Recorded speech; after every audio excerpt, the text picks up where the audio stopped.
In this video we're going to look at small business management. So we're going to look at particular topics and issues that confront small business.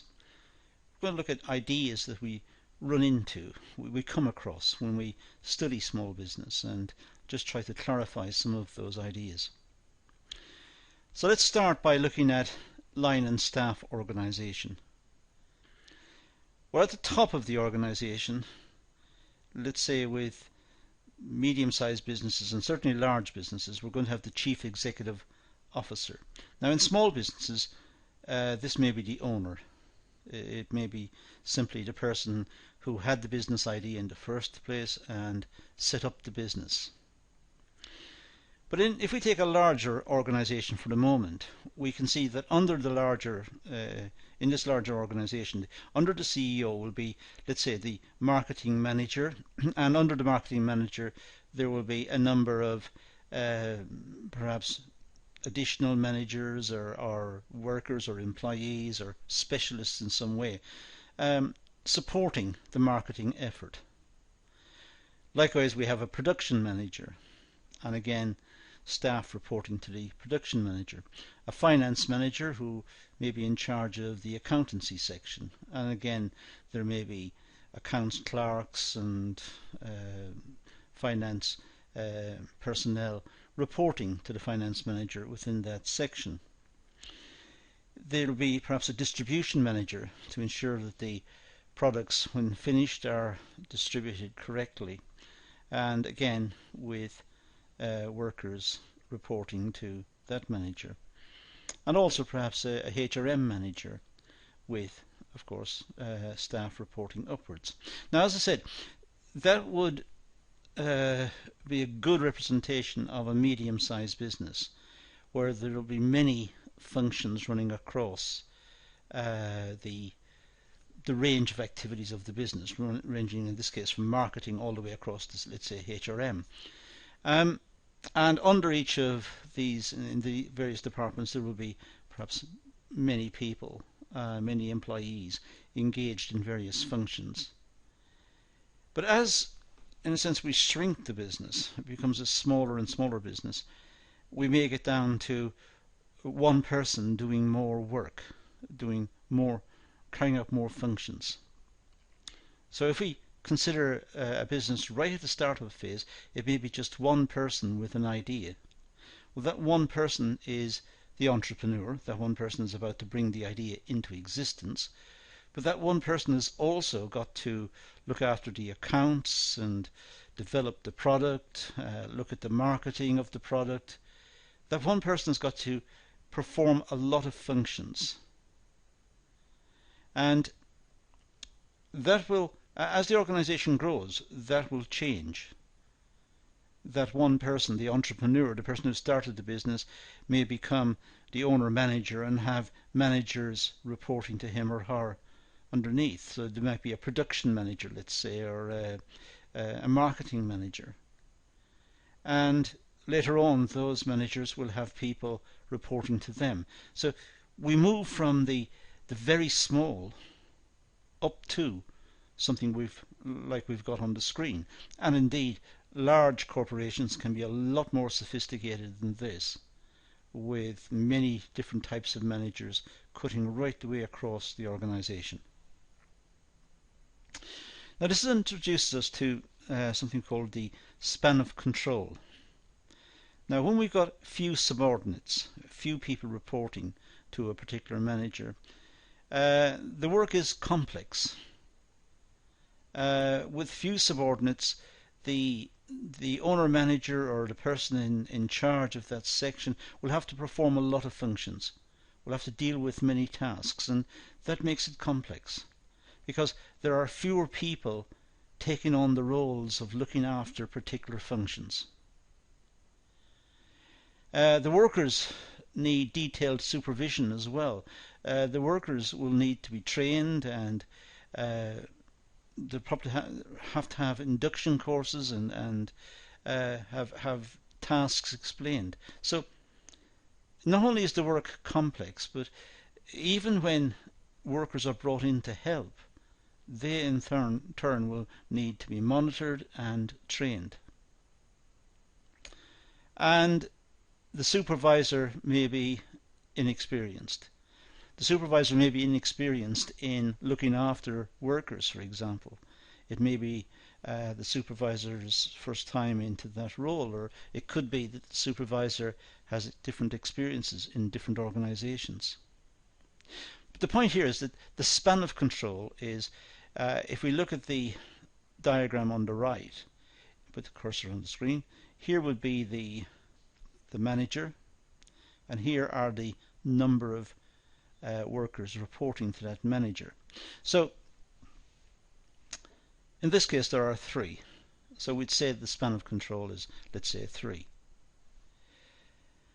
Now with more subordinates the work is moderately challenging, because more subordinates, more people doing the work, better division of labour, better allocation of tasks. The workers are moderately proficient in doing the tasks. So they're moderately proficient, they're able to get on with the work, but they will need supervision and they will need proper training. And the superior in this situation is moderately skilled in the tasks. So if a person's away ill or away for whatever reason from work, then the supervisor, the person in charge, could step in and do that task. So the span of control here is different to the above one. We see the manager at the top on the right hand side, and in this case we have 6 subordinates reporting to that manager. With many subordinates the work is simple to carry out because the tasks have been broken down into small entities. So workers are only performing small tasks, completing the small task and then passing the component on to the next person who completes the next small task. The workers are very experienced. They have been learning by doing. The more they have performed the task, the more they have learnt about it, and they can problem solve. They are aware of what can go wrong. So the workers are very experienced. The superior is skilled and experienced. The person at the top is skilled, knows the work, and is also experienced, knows how it's developed and knows what's involved. And the span of control here would be 1 to many.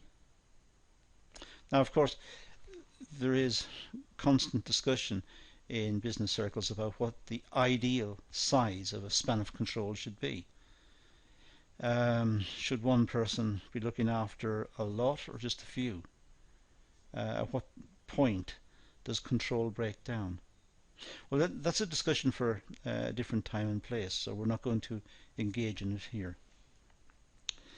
Now, let's look at creating structure, understanding, for a start, informal groups. Informal groups, they're usually bound by common interest or perhaps by backgrounds.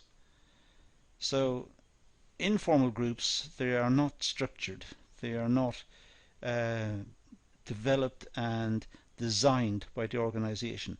They simply come into existence. And they come into existence because they have something in common. They have a common interest or they have common backgrounds. Within the workplace, it's often the case that workers who are doing essentially the same tasks will start to form informal groups. They will start to form groups and develop common interests, and it can even develop into social groups outside of the workplace. They tend to have a changing and informal leadership hierarchy. Informal groups, sometimes one person may be seen as the leader, at other times somebody else is the leader. It's not formalized, it's not regulated in any way. It simply happens. So it's as if different members of the group take turns in being the leader or being the mover within the group. Generally, well motivated and supportive, and can be efficient if focused on the organizational goals. Informal groups, because no one's forced them into existence or designed the group, because they are informal, they tend to be highly motivated and quite supportive of each other's and of each other's efforts. And therefore, they can be seen as efficient if they're focused in the right direction. If they're pointed in the right direction, they can work together to problem solve and to meet targets. They are almost self-contained. So there are a lot of advantages that we can see in informal groups. Now, delegating authority, well, allowing a subordinate the right to act on behalf of the superior. That's what we mean by delegating authority. It means that the manager allows someone else to perform certain functions without close supervision. Now, the benefits of delegation, well, gives the superior time to perform more important tasks. So delegation is a good idea because it frees up the manager. The manager doesn't have to do everything. The manager has to trust the person to whom the work is delegated. But if the manager has confidence in that person and that person can successfully complete the tasks, then that means the manager has more free time or spare time to dedicate to other tasks. But it also develops the subordinate's skills. The person who receives the tasks that has been, in a sense, honoured by the delegation, that person will have a new set of skills, new responsibilities, a more perhaps responsible attitude towards work, and will be able to do wider functions. And that's a good thing, because should the manager be away, let's say, away from the organization ill, then that subordinate can step in and perform those tasks unsupervised. So the organization is able to continue going. It improves two-way communications. It's good for the organization because the person to whom the work is delegated and the manager who's delegating it, they are in close contact. They have to have good communications, and the whole process of delegation promotes good communications within the organization. Now, controlling operations. Well, we can see the importance of business planning in terms of the direction the business is going to move, and the types of products it's going to develop, and where it's going to be located and how it's going to do it.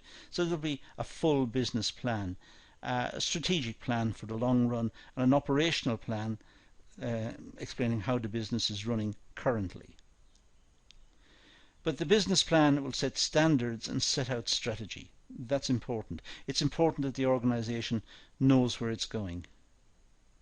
It must have some target, otherwise it's just drifting along.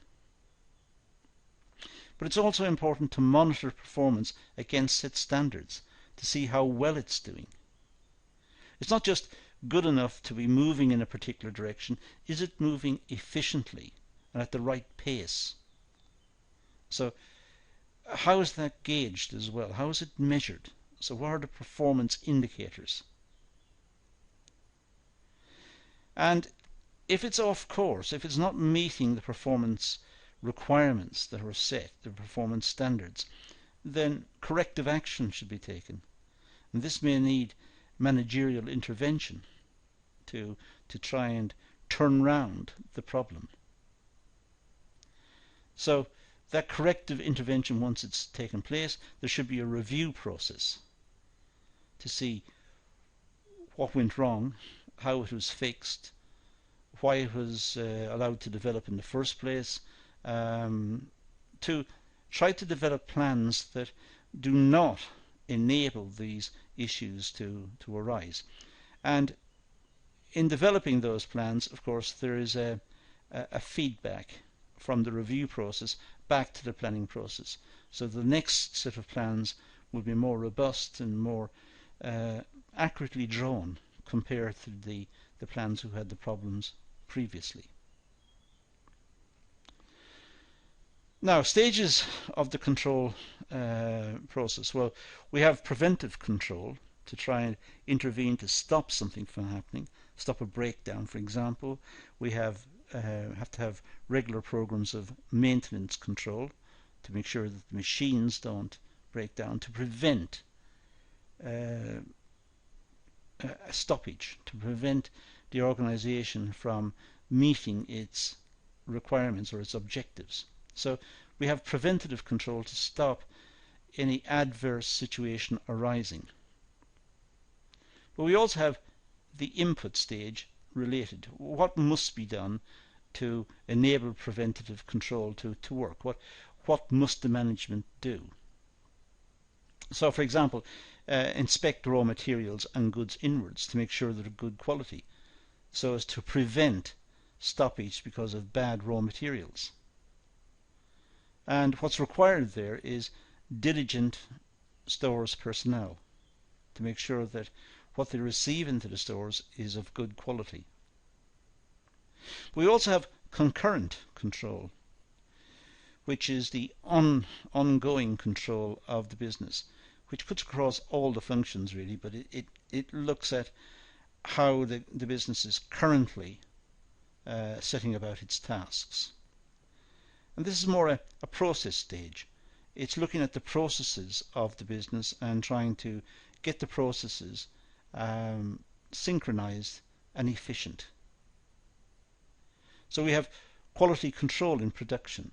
That's a process issue. It's trying to maintain the quality of the product or the service, maintain it and improve it.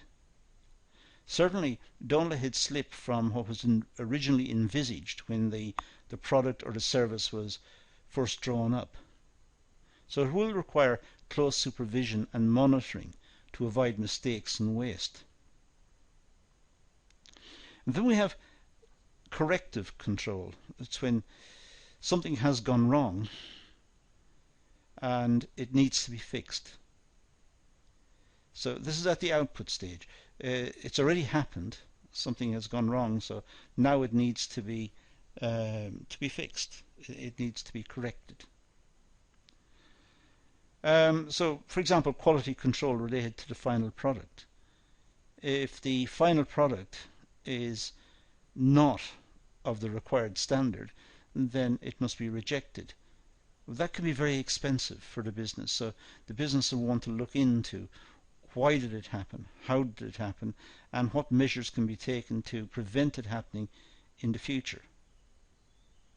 It's also the case that the organization will want to look at budgetary control to see how it's managing its resources and to see if expenditure within budget categories are overspending or underspending, and to try and take corrective action to ensure that the budgets are not being overspent, that there are large variances on the budgets that were not anticipated. So again, it does require close supervision and monitoring. Now, communicating. Well, it's important to develop and encourage two-way communications. It's important that the line staff should be able to communicate with the middle management and the senior management. But in small businesses, it's important that the staff perhaps are able to speak to the owner or the manager of the business. Sometimes they may have suggestions for improvement, or sometimes they may have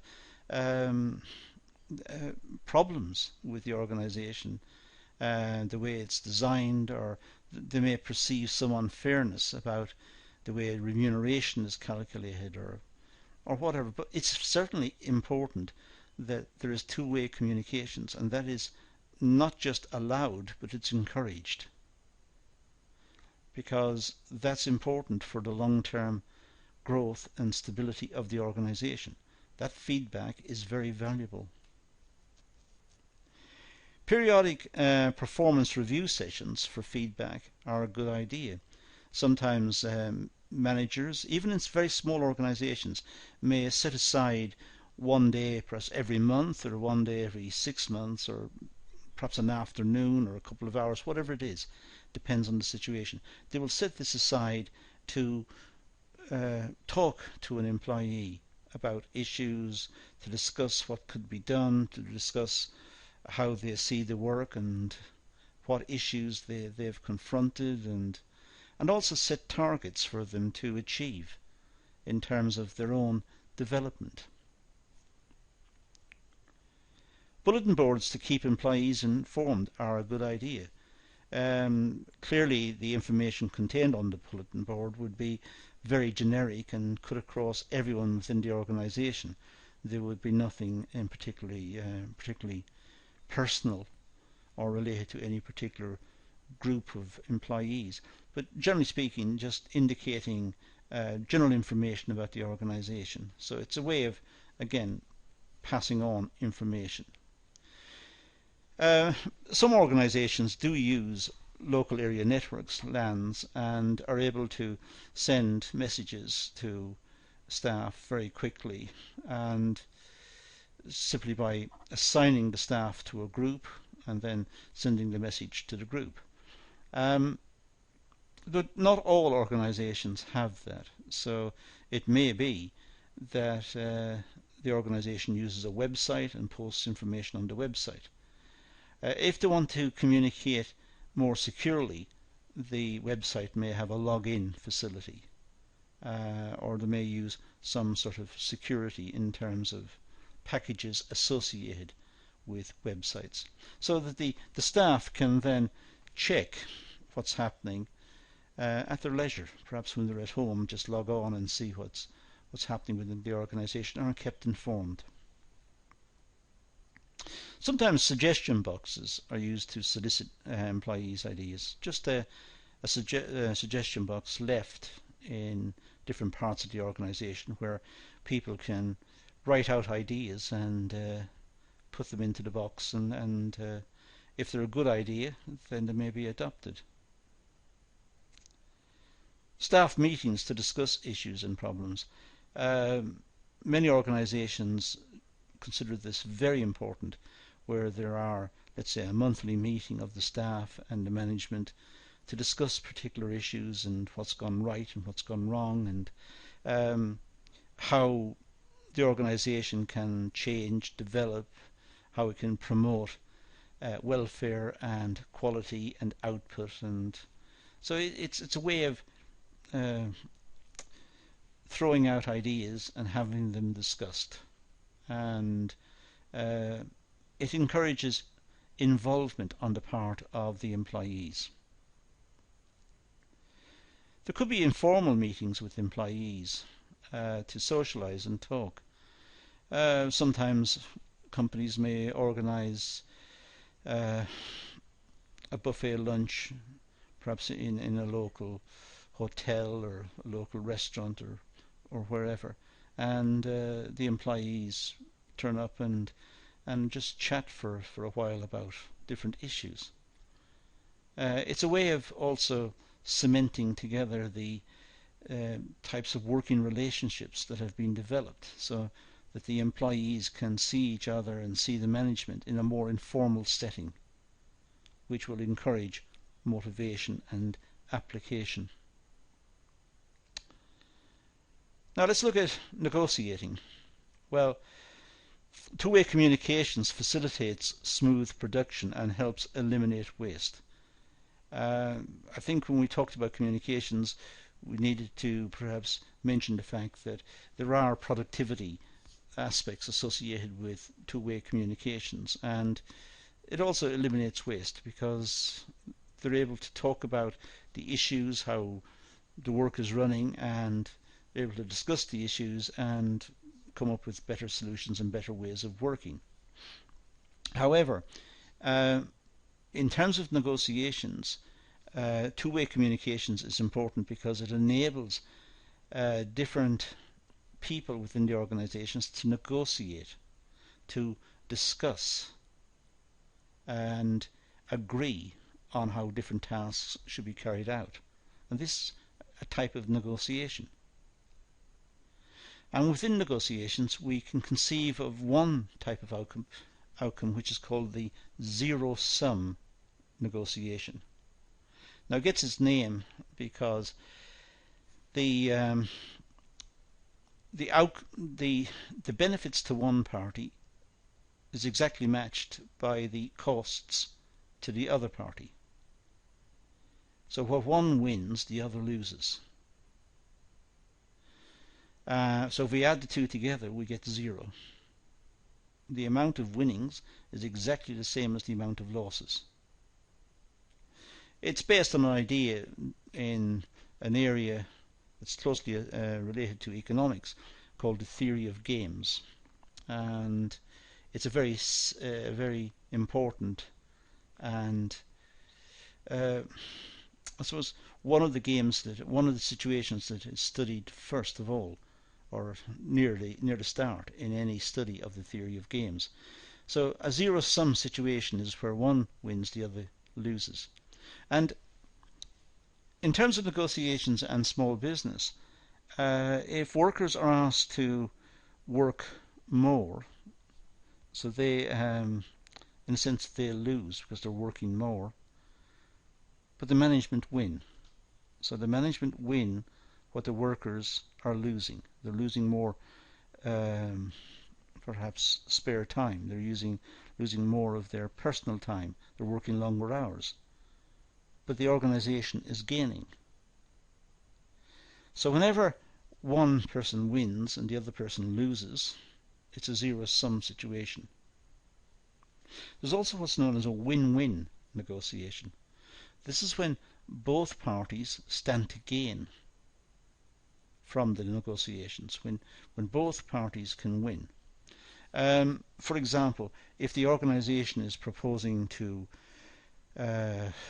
invest in some new machinery and some new processes and new products, then they're going to win by having bigger returns and more profits and a bigger organization. But the staff who will be employed to use these may also win by having higher salaries and more remuneration, better working conditions and so on. So it could be a win-win situation. Both parties stand to benefit. So when we think of negotiations, we tend to look towards situations which are either zero-sum or win-win. But there are situations in between. We're not going to go into it here, but the theory of games is a very well developed set of ideas and theories, and it is also quite complex to study. But these two simple situations we've got here are quite famous, the zero-sum and the win-win situations. Now, when we think of small businesses, it's often the case that the owner of the business will have to make a presentation and will have to present ideas about the business. It could be a presentation to financiers, or it could be a presentation, a pitch as it's called, to business angels or to venture capitalists, people who they want to invest in the business. But in fact, presentation skills are required in many different functions. Lecturers at universities and colleges must have good presentation skills. They must be able to engage the students and present ideas clearly. But also students must have good presentation skills in terms of getting themselves a good job, for example. They must be able to present themselves. So what I'm going to do in this particular set of slides is go across some presentation tips which would apply to the management of small business, people making business presentations, students making presentations, tutors making presentations, whoever. So let's just run across various presentation tips and see what's involved. Well, for a start, it's absolutely imperative that the person making the presentation should have good knowledge of the topic, should have a deep understanding of the content, because there may be questions on it, and if they can't answer the questions, it looks bad. No one's going to have confidence in the presenter. So the topic that's being addressed should be very well researched and understood by the presenter. It's a good idea to involve the audience, which may mean sometimes asking a general question of the audience, not one to intimidate the audience or alienate them. Don't ask something which requires extreme knowledge or expert knowledge, something which will just engage them and keep them interested. So it's important to involve them in some way, or give examples that they could relate to. Emphasize relevant and important points. It's important in a long presentation to specify exactly what's important and what should be remembered and what is relevant. There may be a lot of other points which the audience can then choose to ignore or not to think too much about, but there are some points which are important, and those should be highlighted. Use appropriate body language. Try to make eye contact. Look like the presenter should look like he or she is interested. Should not walk around too much, but at the same time should not stand like a statue. There should be some animation, but not a lot. It's not wise to walk around a lot during presentations. Don't wave arms around a lot, or stand obviously with your back to the audience, or these are obvious points. Just use appropriate body language, realizing that the presenter is in a position to present a set of points, not to distract the audience, or to not even there perhaps to entertain the audience, but instead to get across a certain set of points. If possible, use presentation packages, for example PowerPoint, but use them with care. And remember, the message is important, not the presentation wizardry. Don't use lots of animations to try and impress the audience. Have words and sentences flying in or fading in, or exploding out of the picture, or these are distractions. What's important is the message, not the ability of the person who's preparing the PowerPoint slides to do lots of animations. That's not what it's about. Of course, dress appropriately. If it's a business presentation, business attire should be worn. Looking smart and clean and properly groomed for the day. So dress is important in the sense that it portrays the message that the presenter is a serious person who is presenting a serious message and wants to be taken seriously as well. So it's obvious from the person's demeanor and dress that they are intent upon communicating this message, and they're asking to be recognized and treated seriously. It should go without saying, it should avoid having food and drink during presentations. It looks very bad if the presenter suddenly starts eating sandwiches or having cooked noodles. That does not work in a presentation. The presentation should be precise, to the point, and formal in the sense that it is there to present the message. There is an attempt to engage the audience, but engage them in a way that relates to the topic under consideration. Anything else is distracting and may inhibit the flow of the presentation. It's very important to practice the presentation to gain fluency. It's very important to know what's coming up on the slides so that the presenter is not surprised when the slide appears and therefore does not know what to say.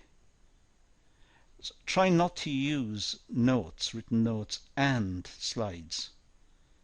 Don't read from notes because it looks like the reader or the presenter is not familiar with the topic.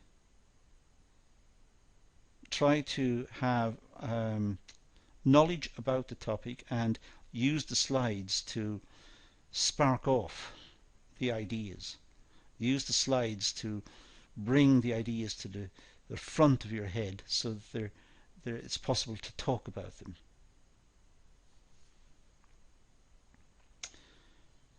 It's also another important feature, particularly in small business, that not only should the presentations that the small business person makes look very professional, but they should also be able to deal with time management issues.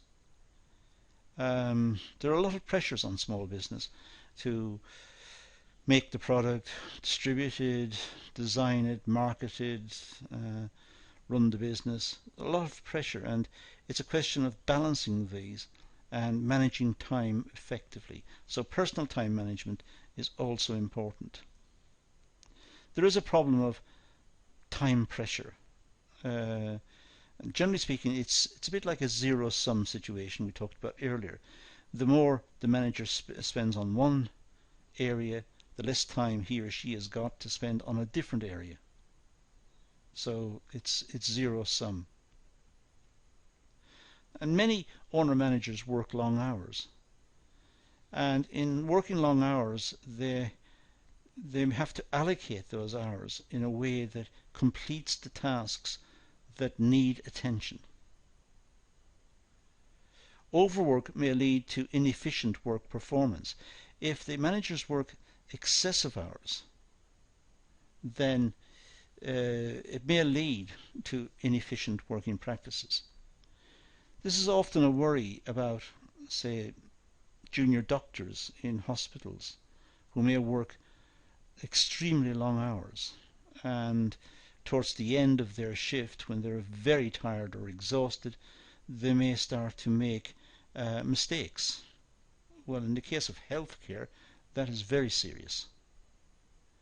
But the doctors have had to work perhaps for 12 hours or 10 hours continuously in a pressurized environment, making life and death decisions, and at the end of their shift are still expected to make accurate and precise diagnosis and issue appropriate treatments.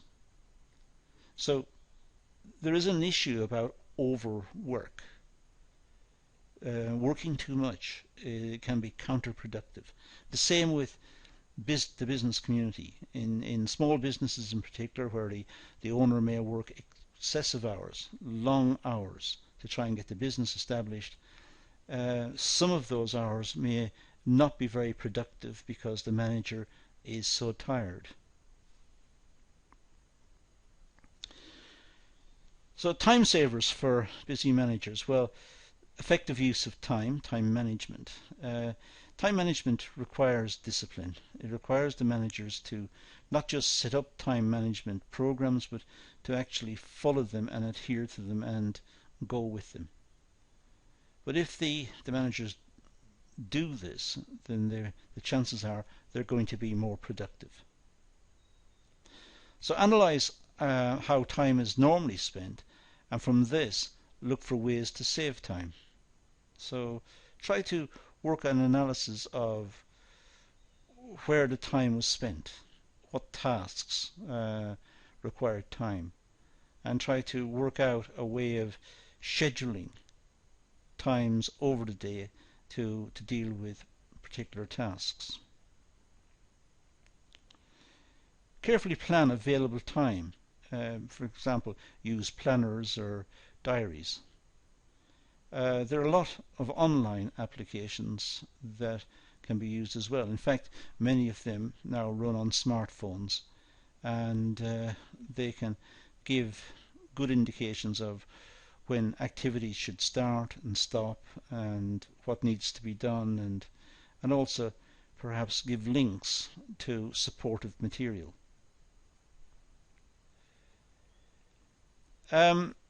Deal with unpleasant or difficult tasks as required. Sometimes when tasks are difficult or unpleasant, people don't like doing them, they tend to be left to deal with them later. But they're still just there, and in fact they are now known to be there. The managers know that they've got to deal with them, so probably the best tactic is to deal with them immediately and get them out of the way. It's very important to try and limit meeting times. Meetings can become very long and very discursive, very protracted. People, perhaps at the meetings, make long talks about particular points, and others may chip in and agree or disagree, and there will be more discussion. Sometimes meetings need to be controlled, and good chairmanship is required to try and keep the meeting within the time span that's agreed. But generally speaking, try to keep it to about an hour, which seems to be a good time period for many meetings in many situations. But certainly not to allow the meeting to carry on and on, because productivity is not promoted in that way. The outcomes of the meetings will not necessarily be improved by long discussions. Now, prioritizing time and attention. Well, pay attention to critical activities. Critical activities are the urgent and important ones. It's clearly important that the managers should look out for what is critical, what is it that needs to be done, what is it that must be achieved. And the managers should pay particular attention to those points and try to achieve those as quickly as possible. Deal promptly with issues that are important. Not urgent, but important. Sometimes there is a distinction between what's urgent and what's important. Urgent points mean they should ideally be done now, very soon. But they might be urgent but not that important. It's important to deal with the big issues, the ones that absolutely need to be done, and make sure that they are completed on time and to a good standard. And then move back and look at the urgent ones. Perhaps the timescale has been missed on the urgent ones, but the important points have been dealt with, and that's the main thing. Ideally, the management should not have got into the position where they had to choose between the two, that both of these were factored in much earlier and dealt with when there was perhaps more time available at an earlier stage. It's important to try to avoid interruptions. There should be a type of protocol within the organisation to state when it's appropriate and when it's not appropriate to make contact with particular people.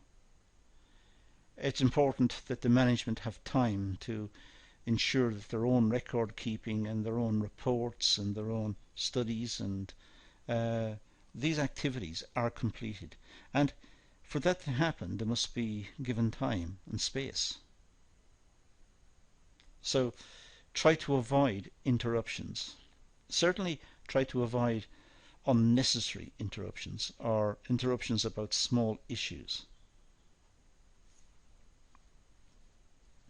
Also try to avoid distractions. Sometimes people are easily distracted. They may start to complete one task, they see another task needs to be done, and they switch over and they switch back, and eventually both projects are going to be delayed. Both projects may have problems. It's all because the person dealing with these became distracted, or allowed himself or herself to be distracted by something else. They may be distracted by what's happening within the organization. They may be distracted by talking to other people, and other people have come up with ideas, and they start to think about the ideas instead of focusing on what they were meant to do. So they should not get distracted. Now, outside management assistance. Well, the need for outside assistance to provide a different perspective and experience to supplement the entrepreneur's personal knowledge and experience. Outside contact is always felt to be a good idea, to have contact with other organizations or professional bodies, so that the management can see what other companies are doing. They can understand the big trends in business. They can understand new concepts.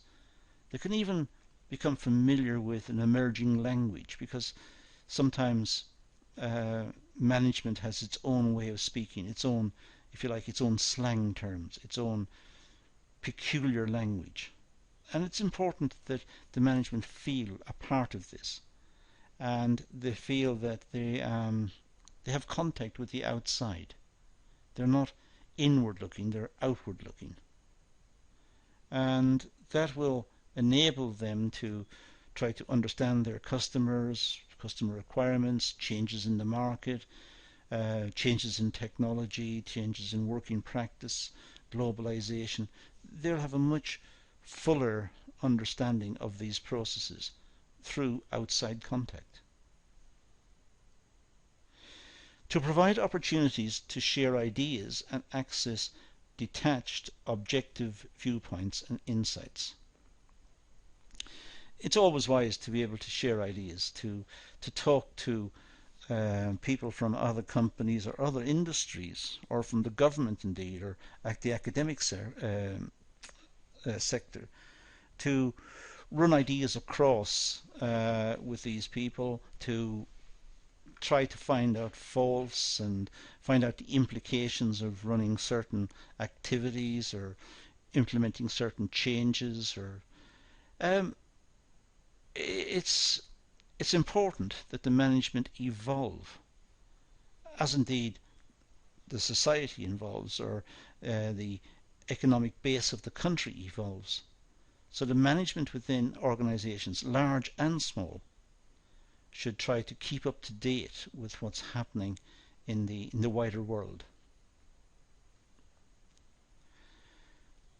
To reduce feelings of loneliness and working in isolation, management should also look for support outside.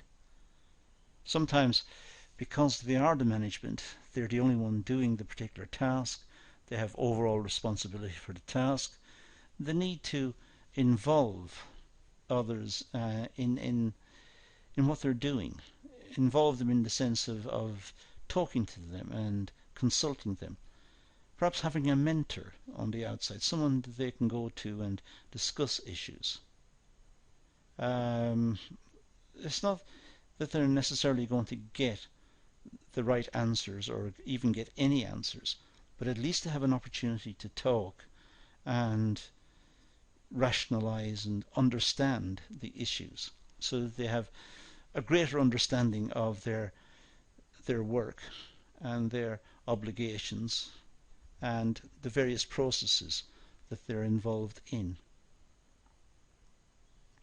To gain new knowledge of methods, approaches and solutions not considered before. It's wise to go looking for new ideas and go looking for solutions to problems. one of the big facilities that most countries have got is a university sector or a college sector, in which there are academics and students who research sometimes very obscure points. But perhaps later on they're not so obscure. They have application. They give an insight into a certain situation, and they may help someone who reads that work or that particular academic report, or engages with the person who developed some idea or some theory or some innovation. And through that contact and through that experience, they're able to come up with new knowledge that they can apply within their business. And perhaps they would not have been able to do that had they just looked inwards on their business. So it's important to be able to, as I said, look outwards and engage with others on the outside. Now, sources of management assistance. Well, if we look at the various sources of management assistance, we could have business incubators. Now, business incubators are individuals, usually financiers, or organizations that are there to promote business, and they incubate the business, they help the business, particularly at the early stages, and small businesses need a lot of support. There's a lot of evidence that most small businesses still go bankrupt within the first few months. So business incubators, they do as the word suggests, they incubate the business, they try to support it, help it, manage it, support the manager, recommend ways of working, recommend sources of information.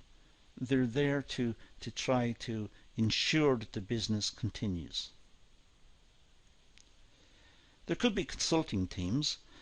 Sometimes local governments or central governments may have facilities for businesses to meet with consulting teams or experts or sources of free advice that they may use, which will help them to solve particular problems. There's also the Chamber of Commerce. The Chamber of Commerce is an organisation dedicated to supplying support and help to businesses.